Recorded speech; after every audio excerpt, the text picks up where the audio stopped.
Magandang umaga po, ito po ang News TV Live. Balik operasyon na po ang Zamboanga International Airport ngayong araw. Lumapag na roon ang unang flight galing sa NAIA. Naroon po si DILG Secretary Mar Rojas. Panoorin po natin ito.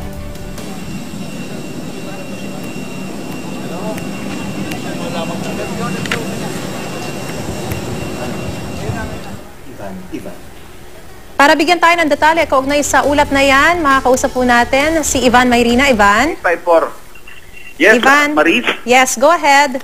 Yes, Maris, 10:09, less than 10 minutes ago, lumapag ang Cebu Pacific Flight 5G854 sa Zamboanga City.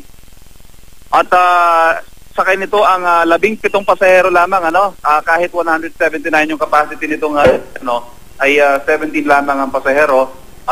Bunso dito marahil na may natatakot pa, pero ayon sa piloto na kausap natin mismo, naging normal naman ang kanilang flight. At ayon naman dito kay Secretary Rojas na sumalubong din dito sa kauna-unahang commercial flight na lumapag dito, ay gumamit lamang ng panibagong flight path ang eroplano para makaiwas sa area ng putukan. Ayon kay Secretary Rojas Pamaris, ito raw ay magandang sinyalis nga na siguro magandang mensahe rin sa ating mga kababayan na unti-unti na pong nagbabalik sa normal ang sitwasyon dito sa Zamboanga. Magsasagawa Maris ang panibagong assessment ngayong araw na ito ang CAAP kasama ang mga otoridad kung pwede na magdagdag ng flight bukas dahil ngayong araw nga 2 flights lamang ang inaasahang lalapag at aalis dito. Bukas posibleng doblehin yan and they will play it by ear kung tansya nila ay safe na at panormalize na ang sitwasyon, ay magbabalik na sa normal na 14 flights per day ang activity dito sa Zamboanga City Airport, Marie. Ivan, inaasahan pa yung isang flight mula naman sa PAL Express, ano? Anong oras ba yun inaasahan darating dyan? Yes, inaasahan, Marie, around noon time. Depende lang kung anong oras siya makaka-take off ng Maynila. Ang expected time of departure niyan is 1:50 in the afternoon.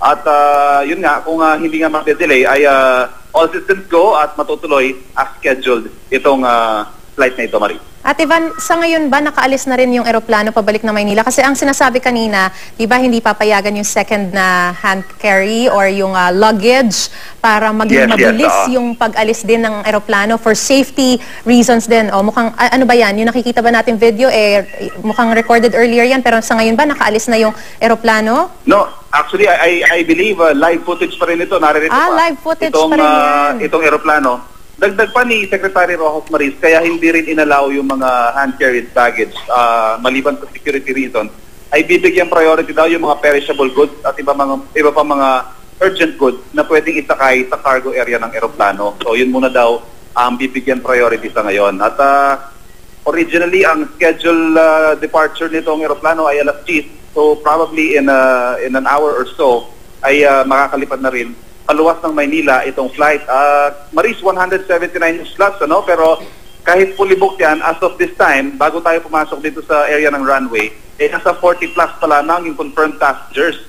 Pero marami din naman itong mga chance passengers at mukhang mapupuno din naman o kung hindi man, ay significant number of passengers ang makakasakay dito sa flight 850 naman papuntang Maynila, Marie. Ivan, hanggang anong oras magbibigay ng kumbaga palugit yung authorities, yung pamunuan ng Cebu Pacific para ibigay na lamang sa mga chance passengers yung mga slots na hindi na kukunin if ever ng mga pasahero na nakabook talaga sa araw na ito?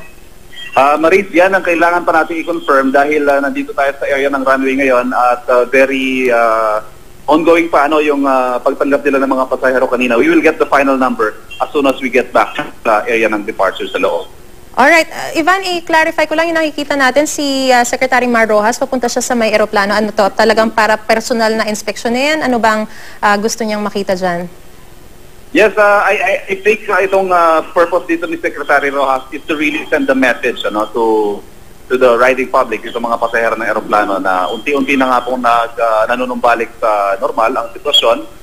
This is a test flight, yes, pero based on the further assessment, posibleng bumalik na yung normal number of flights dito sa Zamboanga. Bagamat pinabili niya kanina sa ating maiksing panayam na ito nga, as we speak, ongoing pa ang sporadic firefight dito sa area ng conflict sa Barangay Santa Catalina, Santa Barbara, Rio Hondo.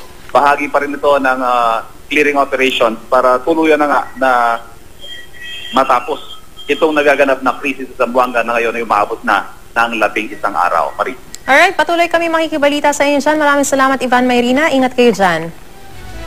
Kanina po ay nagsalita si DILG Secretary Mar Rojas kaugnay nga ng pagbabalik operasyon ng Zamboanga International Airport. Pakinggan po natin ang kanyang naging pahayag.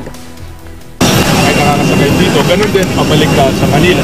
Palagay ko naman na the best proof ay yung nakikita, no? Hindi lamang yung sa masasabi pero nakikita nila. At sa darating na mga araw, makikita nila na nagiging normal na nga ito, may flights. At ang piloto nga, hindi naman lilipad ang piloto kung hindi safe, no? Sa kanyang pananaw, gumawa ang kaap ng panibagong approach path at flight path para malayo sa putukan ang dadaanan nitong mga eroplanong ito. At yan ang tinatrial ngayon. Titingnan natin sa ating assessment at mukhang matagumpay naman, no? Kasi yung hindi basta-basta yung approach path na ginagawa, batay din ito sa tailwind, crosswind at saka headwind. So may konsiderasyon na ganun at nakikita naman natin na safe nakalanding dito at maya-maya ay safe din na makakalipad dito. Sir, may fresh round of firefight po this morning. Ano po yung latest? At yan po ang mga maiinit na balita sa oras na ito. Tutok lamang po dito sa GMA News TV para oras-oras, alam mo. Ako po si Mariz Umali. Magandang umaga po.